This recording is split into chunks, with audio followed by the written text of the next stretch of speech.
So hello everyone, this side doctor Vishal Johri और अभी आप देख रहे हो एमबीबीएस मतलब जौहरी एमबीबीएस। और राइट नाउ आज अपन पढ़ने वाले हैं अपने बायोकेमिस्ट्री 7 डे मॉड्यूल से एक और बहुत ज्यादा इंपॉर्टेंट टॉपिक जो कि अपना होने वाला है प्यूरिन सिंथेसिस के ऊपर। देखो, सबसे पहले दिमाग में हर बार कोई भी टॉपिक पढ़ने से पहले ये क्वेश्चन आना चाहिए कि अपन पढ़ क्यों रहे हैं। चीजों को रटो मत, थोड़ा समझ तो लो। तो प्यूरिन का मतलब क्या होता है? तो अपन पहले ही अपने डीएनए और आरएनए की वीडियो में पढ़ चुके हैं कि प्यूरिन का मतलब अपना होता है एडेनिन ग्वानिन। तो प्यूरिन अपनी बॉडी में क्या करते हैं? प्यूरिन अपनी बॉडी में जो है डीएनए और आरएनए बनाते हैं। उसके अलावा ना अपनी एनर्जी का सोर्स क्या अपनी बॉडी के अंदर, जाहिर सी बात है अपना एनर्जी का सोर्स है सेल के लिए एटीपी। एटीपी का फुल फॉर्म क्या है? Adenosine triphosphate. तो ये जो एडेनिन जो है ना, ये अपना एनर्जी का सोर्स भी बनाती है। एटीपी मेन एनर्जी का सोर्स अपनी सेल्स का एटीपी होता है। फिर अपना जीडीपी भी होता है, गोनासिन ट्राइफॉस्फेट। तो जो है ना, ये प्यूरिन जो है बहुत ज्यादा इंपॉर्टेंट फंक्शन करती है अपने सेल में। एक तो ये एनर्जी की तरह भी एक्ट करती है, दूसरा वो अपना डीएनए आरएनए भी बनाती है। फिर अपन बात करें एक डॉक्टर के पर्सपेक्टिव से कि अपन डॉक्टरी अगर अपन एमबीबीएस कर रहे हैं या अपन कोई भी बीएचएम बीएचएमएस फिजियोथेरेपी कुछ भी अपन कर रहे हैं मेडिकल की फील्ड में, अपन ये पढ़ क्यों रहे हैं मेनली? तो देखो, जाहिर सी बात है, ये ना पूरा जो प्यूरिन सिंथेसिस जो है, इसकी पूरी एक लंबी साइकिल होती है, पूरा इसका एक फ्लो चार्ट होता है। अब क्या रहता है ना, इन रिएक्शन के बीच में अपने लगते हैं एंजाइम। अब होता क्या है मेनली, मैं अगर तुम्हें बताऊं, पूरे के पूरे मेटाबॉलिज्म में प्यूरिन का जो मेटाबॉलिज्म है उसके अंदर दोनों चीज होती है। एक सिंथेसिस मतलब प्यूरिन का बनना, फिर एक होता है डिग्रेडेशन, प्यूरिन का खत्म होना, प्यूरिन का टूटना। अगर इन पूरे रिएक्शन के एंजाइम में अगर डिफेक्ट हो जाता है या फिर एंजाइम के अंदर कमी है या कोई भी एंजाइम अच्छे से काम नहीं कर पाता, तो अपनी वेरियस डिसीज होने लगती हैं। तुम यहां पे समझ लो, मान लो अभी यहाँ पे थर्ड नंबर पे सिंथेस एंजाइम है। अगर ये एंजाइम अपनी बॉडी में है ही नहीं या फिर अच्छे से काम नहीं कर रहा, तो ये पूरी साइकिल जो है, पूरा फ्लो चार्ट जो है, जाहिर सी बात है काम करना बंद कर जाएगा। अगर ये एंजाइम ही काम नहीं करेगा तो यहां से पूरी साइकिल काम करना ही बंद कर देगी, तो अपना प्यूरिन का सिंथेसिस ही नहीं होगा। तो इसके कारण डिफरेंट डिसीज हो जाएंगी। और मेनली अपन अपने पूरे प्यूरिन मेटाबॉलिज्म में सबसे ज्यादा यूनिवर्सिटी में पूछे जाते हैं दो क्वेश्चन, वो अपना होता है गाउट और दूसरा अपना है लेश लिहान सिंड्रोम। तो अब तुम्हें समझ में आ गया होगा कि अपन एमबीबीएस के पॉइंट ऑफ व्यू से अपने टॉपिक क्यों पढ़ रहे हैं, क्योंकि इस पूरे पाथवे में अगर डिफेक्ट हो जाता है तो डिफरेंट डिसीज हो जाती है, इसलिए अपन उसको पढ़ते हैं। तो चलो अपन इसको टाइम बर्बाद नहीं करते, मैं तुम्हें पूरा फ्लो चार्ट बनाता हूं। देखो, प्यूरिन का मतलब क्या होता है? प्यूरिन का मतलब अपना होता है एडेनिन और ग्वानिन। अब देखो, एडेनिन ग्वानिन बनाने से पहले अपन को बनाना पड़ता है यहाँ पे आइनोसिन मोनोफॉस्फेट, मतलब मेनली आइनोसिन। तो समझ गए तुम लोग? तो सबसे पहले अपन क्या करेंगे, अपन बनाएंगे आइनोसिन। देन इस आइनोसिन से अपन फिर बनाएंगे एडेनिन और ग्वानिन। अभी तो पूरी ये जो रिएक्शन जो है ना, ये मेरी खुद की यूनिवर्सिटी में 10 नंबर में, सॉरी अब पहले क्या होता था, अभी हमारा यूनिवर्सिटी के पेपर में 20 नंबर के क्वेश्चन आते हैं। आप सबको 20 नंबर के एक लॉन्ग पूछा जाता है। पहले के टाइम में ये 10 नंबर में आता था। तो पहले पूरे 10 नंबर में पूछ लिया था उनने, तो बहुत ज्यादा इंपॉर्टेंट है यूनिवर्सिटी में। अगर पहले प्रीवियस ईयर में आ चुका है तो इस बार भी आ सकता है। तो तुम इसको ना तुम डायरेक्ट रट नहीं सकते। तुम याद रखना, इस पाथवे को डायरेक्ट रटा नहीं जा सकता। कोई जिंगल, कोई कहानी इसको याद नहीं कर सकते। इसको याद करने की एक ट्रिक है, वो मैं तुम्हें बताता हूं। तुम उसके जरिए इसको आराम से चुटकियों में याद कर लूंगा। टोटल इसकी 10 स्टेप होती हैं और उसकी शुरुआत की जो अपनी 7 स्टेप जो होती है उसके अंदर ना कुछ सब्ट्रेट जुड़ते हैं। जैसे कि तुम यहाँ पे देखो, इसकी शुरुआत की जो 4 स्टेप है उसके अंदर अपना ग्लूटामाइन ऐड हो रहा है, नीचे वाली में ग्लाइसिन ऐड हो रहा है, नीचे फॉर्माइल ग्रुप ऐड हो रहा है। तो यहाँ पे शुरू की 4 जो होती हैं उसके अंदर अपना चीजें ऐड होती हैं। 5वीं में सिंथेस एंजाइम लगता है, फिर 6th 7th में भी अपनी चीजें ऐड होती हैं, और सिर्फ 8 और 10 स्टेज में अपन कोई चीज बाहर निकालते हैं। अगर तुम ये याद कर लोगे तुम्हें पूरी चीजें याद हो जाएंगी। तो सबसे पहले अपन आते हैं कि भैया इसकी शुरुआत कैसे होती है। मैं इसको पिंक कलर कर देता हूं और थोड़ा सा पतला। तो प्यूरिन सिंथेसिस की शुरुआत अपनी होती है एचएमपी शंट से। अगर वो वीडियो नहीं देखी तो वो वीडियो आई बटन में मिल जाएगी। कार्बोहाइड्रेट के मेटाबॉलिज्म मैंने पढ़ा था एचएमपी शंट, और एचएमपी शंट में अपना बनता था राइबोस 5 फोस्फेट। तो पूरा गेम राइबोस 5 फोस्फेट पे है। और फिर इसकी ये वाली स्टेप आपको याद करनी है, फर्स्ट स्टेप। तो अपन राइबोस 5 फोस्फेट से अपन बना देते हैं पीआरपी सिंथेस। पीआरपी का मतलब क्या होता है? पीआरपी का मतलब होना होता है फोस्फोराइबोजाइल पायरोफोस्फेट। तो पीआरपी का फुल फॉर्म है। तो सबसे पहली स्टेप में अपन बना लेते हैं पीआरपी, और पीआरपी बनाने के लिए यहां पे लगता है एक एंजाइम जिसे अपन बोलते हैं पीआरपी सिंथेस, और एक यहां पे एटीपी भी यूज हो जाती है।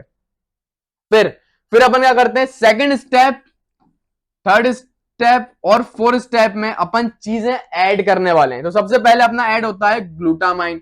अब तो मैं ना याद करने की ट्रिक बता रहा हूं। आप क्या लिखा है, फोस्फो राइबोसाइल पायरोफोस्फेट। अगर यहाँ पे ग्लूटामाइन अपन ऐड करेंगे ये वाली स्टेज में, तो यहाँ पे क्या होगा, ग्लूटामाइन का ये जो अमाइन है ना, आप कुछ मत करना, इसको इसके पीछे ऐड कर देना बस। तो ये आपका बन जाएगा फोस्फो राइबोसाइल अमाइन। तो इस तरीके से आपको चीजें याद करनी है। अगर ग्लूटामेट ऐड होगा तो उसका अमाइन आपको बस के पीछे आपको लगा देना है, बस सिंपल सी बात है। एंजाइम कौन सा इस्तेमाल हो रहा है ये भी तुम खुद दिमाग लगा सकते हो। पीआरपी तो ये था ही, फिर अपन ग्लूटामेट को लगाने वाले हैं, तो पीआरपी ग्लूटामाइन अमीडो ट्रांसफरेज, ट्रांसफर कर रहे हैं तो उसमें आएगा ट्रांसफरेज एंजाइम। तो बड़े आराम से तुम एंजाइम और सब्सट्रेट भी याद कर सकते हो। तो फिर थर्ड स्टेप में अपन क्या लगाएंगे, ग्लाइसिन। अब यहां पे तुम याद रख लेना, अगर अपन इसके अंदर ग्लाइसिन को ऐड कर देंगे तो होगा क्या, इसका जो अमाइन था ना वो आगे की तरफ आ जाएगा। तो उसको कैसे अपन को लिखना है, ग्लाइसिन का पूरा ग्लाइसिन, और ये अमाइन अब बन जाएगा अमाइड, तो ग्लाइसिन अमाइड। फिर यहां पे अपना आएगा राइबोसाइल 5 फोस्फेट, तो ये अपना बन जाएगा ग्लाइसिन अमाइड राइबोसाइल 5 फोस्फेट। पहली बार सुनोगे थोड़ा सा अजीब सा लगेगा, फिर मेरी ट्रिक से एक दो आप प्रैक्टिस कर लेना, फिंगर टिप्स में आ जाएगा। अब तुम यहां पे देखो, मैं थोड़ा ना क्लियर कर रहा हूं इसको ताकि तुम समझ पाओ। तो यहां पे तुम देखो अब, ठीक है। तो अपन ने क्या करा, ये इसकी सेकंड थी, ये थर्ड थी, और ये इसकी होने वाली है फोर्थ रिएक्शन। तो अपन ने क्या बना लिया, यहां पे अपन ने बना लिया ग्लाइसिनामाइड राइबोसाइल 5 फोस्फेट। अब इसके अंदर जो राइबोसाइल 5 फोस्फेट जो है ना, वो नीचे तक 10 स्टेप तक एज इट इज तुम नीचे तक चलाते जाना। ये देखो यहाँ पे भी है राइबोसाइल 5 फोस्फेट, राइबोसाइल 5 फोस्फेट, राइबोसाइल 5 फोस्फेट। अब सिर्फ शुरुआत की चीजें जो है उसके अंदर चेंज होगा। तो इसके फोर्थ स्टेज में अपन को यहाँ पे फॉर्माइल ग्रुप ऐड करना है। तो यहाँ पे अगर अपन ग्लाइसिनामाइड में फॉर्माइल ग्रुप ऐड कर देंगे तो वो क्या बन जाएगा, वो अपना बन जाएगा फॉर्माइल ग्लाइसिनामाइड राइबोस 5 फोस्फेट। तो मैंने आपको बताया एज इट इज नीचे लिखते जाना है, तो इस तरीके से तुम उसको याद कर सकते हो। अब फिर आएगी बात, सर ये फॉर्माइल ग्रुप कहां से आता है, तो ये अपना आता है N5 N10 मिथाइलिन THF से बनता है। ये अपन विटामिन में पढ़ेंगे होती क्या चीज है। फिर अपन बात आते हैं इसकी फिफ्थ स्टेप में। तो इसकी फिफ्थ स्टेज में फिर से आपको क्या करना है, अपना ग्लूटामाइन ऐड करना है इन the presence of synthase enzyme.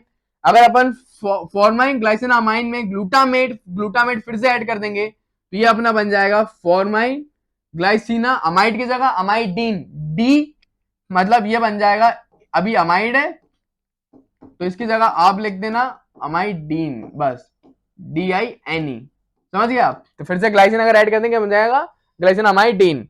Then उसके बाद यहाँ पे अपन आपकी फिफ्थ स्टेज आपने क्या करा, यहाँ पे 5 तक आपने याद कर लिया, ठीक है। देन यहाँ पे 6 स्टेज में यहाँ पे आपको एक और रिएक्शन यहाँ पे लगता है सिंथेस। और ये तुम याद कर लेना, शुरू के अपन ने क्या करा, शुरू के 4 में, मैं पहली वाली में तो PRP बना था, उसके बाद 4 जगह पे अपन ने चीजें ऐड करी।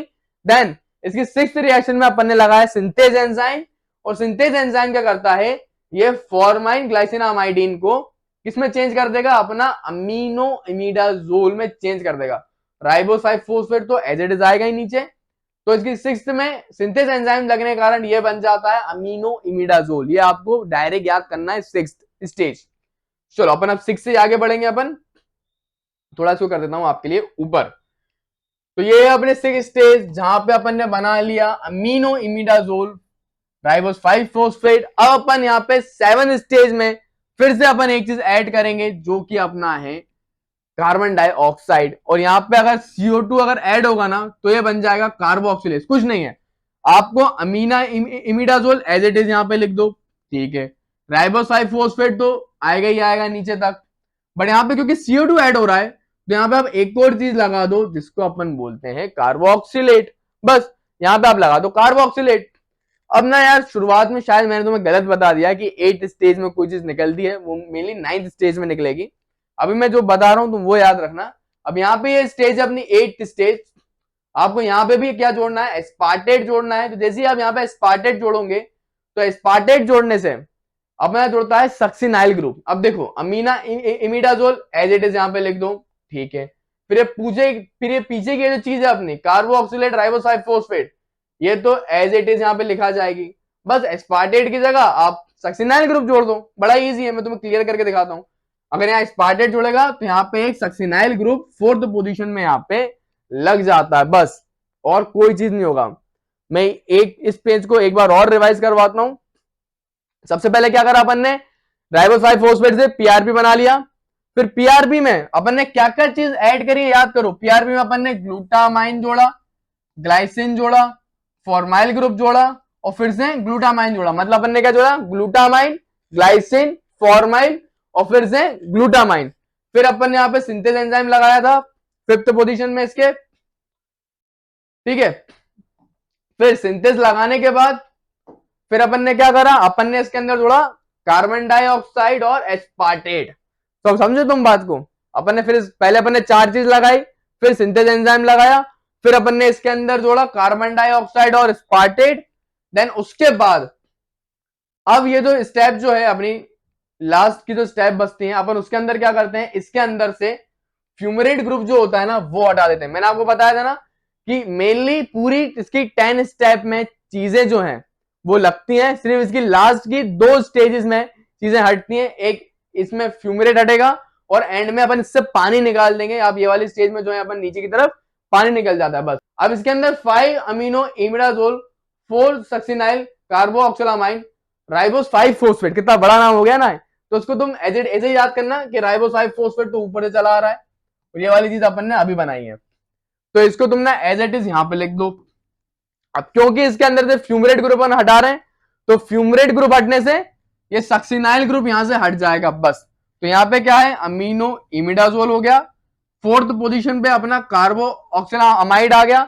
यहाँ पे क्या था, कार्बोक्सिलामाइड, यहाँ पे अपना कार्बोक्सिलामाइड आ गया।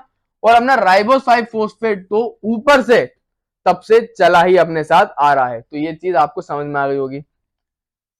देन फिर अपन आ जाते हैं इसकी लास्ट स्टेज पे। तो अपन क्या करते हैं, अब इसके अंदर एक बार और फॉर्माइल ग्रुप को ऐड करना है आपको। तो ये क्या हो जाएगा, 5 फॉर्माइल अमीना इमिडाजोल, ये लिखा है, कार्बोक्सिलामाइड, राइबोस 5 फॉस्फेट। और जब इसमें से अपन लास्ट में पानी निकाल देंगे H2O, तो ये अपना बन जाएगा inosine monophosphate in the presence of cyclohydroxylase enzyme. तो कुल मिला के देखो, अब तुम एक चीज समझो यार जरा, अब डीएनए आरएनए जो है अपनी बॉडी में कितने कॉम्प्लेक्स काम करते हैं। जाहिर सी बात है डीएनए आरएनए नहीं होगा तो बॉडी काम कैसे करेंगे। अगर ये चीजें कॉम्प्लेक्स काम कर रहे हैं तो उनको बनाने में भी तो कॉम्प्लेक्स स्टेप्स होंगी। तो एक दो बार तुम इसको प्रैक्टिस करना, मेरी ट्रिक से ये याद होगा, डायरेक्ट नहीं रट पाओगे। तुम बस ये याद रखो कौन सी स्टेप में क्या लग रहा है, कौन सी में जा रहा है। शुरू के 4 स्टेप में चीजें ऐड होती हैं, 5 में अपना क्या सिंथेसिस लगेगा, 6 7 में चीजें ऐड होती हैं, फिर 8 में क्या करना है, फ्यूमरेट हटाना है, फ्यूमरेट अपन हटा लेते हैं। फिर 10th में, सॉरी 8th में फ्यूमरेट हटा रहे हैं, 9th में फॉर्माइल ग्रुप ऐड कर रहे हैं और 10th में फिर से अपन इसके अंदर से पानी हटा रहे हैं बस। ऐसे तुम अगर याद रखने की कोशिश करोगे तो तुम सारी चीजें याद रख लो। तो अब अपन ने यहां पे क्या करा, अपन ने बना लिया आइनोजिन मोनोफॉस्फेट, जो अपना मेन लक्ष्य था, जो उनको बनाना था अपन ने वो बना लिया। लेकिन बात अभी यहां पे खत्म नहीं होती, ये एक लंबी मैराथन है। आपने एक मैराथन जीत लिया, अभी तो पूरी कहानी बाकी है। अभी अपन को आइनोजिन मोनोफॉस्फेट से अपन को बनानी है आगे की चीजें। मैं ऊपर लाता हूं, तो आपको यहां पे आइनोजिन से आगे बनाना है अपना एडिनोजिन और अपना ग्वानोजिन। तो आपको यहां पे 2 चीजें और बनानी है। अब देखो बनता कैसा है, अगर अपन आइनोजिन मोनोफॉस्फेट जो है उसके अंदर अगर अपन डीहाइड्रोजनेज एंजाइम लगा देंगे तो क्या हो जाता है, आइनोजिन मोनोफॉस्फेट अपना चेंज हो जाता है ज़ैंथोजिन मोनोफॉस्फेट में। और ये तुम याद रख लेना, कभी भी अगर तुम्हें गोनोजिन बनाना है ना तो पहले ज़ैंथोसिन ही बनेगा। अब क्या होता है ना, जो रिएक्शन ऐसे बन रही है, मतलब अगर अपन कोई चीज अगर बना रहे हैं ऐसे में, अगर आइनोजिन से ग्वानिन ऐसे बन रहा है, तो अगर कभी ग्वानोजिन ब्रेक होगा ना, टूटेगा भी ना, इसके डीजनरेशन में अपन पढ़ेंगे तो वो ऐसे ही टूटेगा। पहले ग्वानोजिन को तोड़ेंगे तो ज़ैंथोसिन मिलेगा, फिर ज़ैंथोसिन से आइनोजिन मिलेगा, तो डीजनरेशन भी इसका ऐसे ही होता है। इसलिए मैं बोल रहा हूं गाइनोजिन, अगर ग्वानोजिन बनाना है तो अपन को ज़ैंथोसिन मोनोफॉस्फेट याद करना पड़ेगा। तो आइनोजिन का डीहाइड्रोजनेशन करवाओ, वो बनेगा ज़ैंथोसिन मोनोफॉस्फेट। उसके अंदर अपन जीएमपी सिंथेस एंजाइम लगाओ और साथ में आप इसको दो ग्लूटामाइन, तो ये अपना बन जाता है ग्वानोजिन मोनोफॉस्फेट। तो अपन ने अपना ग्वानोजिन मोनोफॉस्फेट जिससे डीएनए बनता है तो वो चीज बना ली। मतलब इतनी कॉम्प्लेक्स चीज आप बना चुके हो यहाँ पे। देन अब अपन आ जाते हैं एडिनोजिन बनाने के लिए। तो आइनोजिन मोनोफॉस्फेट में अगर अपन ये वाला एंजाइम लगा दें जिसका नाम अपना होता है एडिनाइल सक्सिनेट सिंथेज एंजाइम, और साथ में अपन यहाँ पे लेते हैं एस्पार्टेट और एक अपना एनर्जी का फॉर्म जीटीपी। तो ये वाली स्टेप में एक एनर्जी का फॉर्म लगता है जीटीपी, और ये वाली स्टेप में अपनी एक एनर्जी बनती है इस तरफ NADPH जो है अपना बनेगा यहाँ पे, NADH अपना बनेगा यहाँ पे, ठीक है। देन अगर इस स्टेप में अपन ने लगा दिया adenyl succinate synthase enzyme, then वो अपना बन जाता है एडिनाइल सक्सिनेट में, और फिर एडिनाइल सक्सिनेट से अगर अपन फ्यूमरेट हटा दें तो अपन को मिल जाता है एडिनोसिन मोनोफॉस्फेट। और मैं आपको बताऊं ये बहुत ज्यादा इंपॉर्टेंट स्टेप है, आपको डायरेक्ट याद करना है। अब तुम बोलोगे सर आपने ये बता दिया याद क्या करना है, अब आप यूनिवर्सिटी के लिए तो कुछ बता दो। देखो यूनिवर्सिटी में मैं तुम्हें बताऊं ना, पूरे न्यूक्लियोटाइड मेटाबॉलिज्म में तुम्हें क्वेश्चन लीक कर देता हूं। सोचो मैं तुम्हारे लिए क्वेश्चन लीक कर रहा हूं। अब अपना सबसे ज्यादा पूछा जाता है गाउट लेशनियान सिंड्रोम, और ये पढ़ने के लिए अपन को पहले सिंथेसिस पता ही होना चाहिए। और दूसरा अपना पूछा जाता है प्यूरिन का डिजनरेशन, ये काफी बार यूनिवर्सिटी में डायरेक्ट रिपीट हुए क्वेश्चन। बाकी एमपी यूनिवर्सिटी में, जबलपुर यूनिवर्सिटी में जो मैंने तुम्हें पहले बताया था ना पूरा प्यूरिन का सिंथेसिस इसी वीडियो में, ये 10 नंबर में रिपीट हो गया था, और अब अपन को लॉन्ग आते हैं 20 नंबर के। अगर कभी आना हुआ तो डायरेक्ट 20 नंबर में आएगा कि डायरेक्ट आप अपना जो है प्यूरिन का सिंथेसिस लिखिए। और उसके अलावा यहाँ पे एक और चीज होती है साल्वे पाथवे, ये साल्वे पाथवे भी बहुत बार पूछा गया है डायरेक्ट। तो नेक्स्ट वीडियो जो है वो अपना साल्वे पाथवे और किस तरीके से प्यूरिन का डिजनरेशन होता है उसके बारे में जानेंगे। फिर अपन पढ़ेंगे लेशनियान सिंड्रोम और गाउट। तो वीडियो पसंद आई तो वीडियो को लाइक करो, and thanks for watching and keep learning.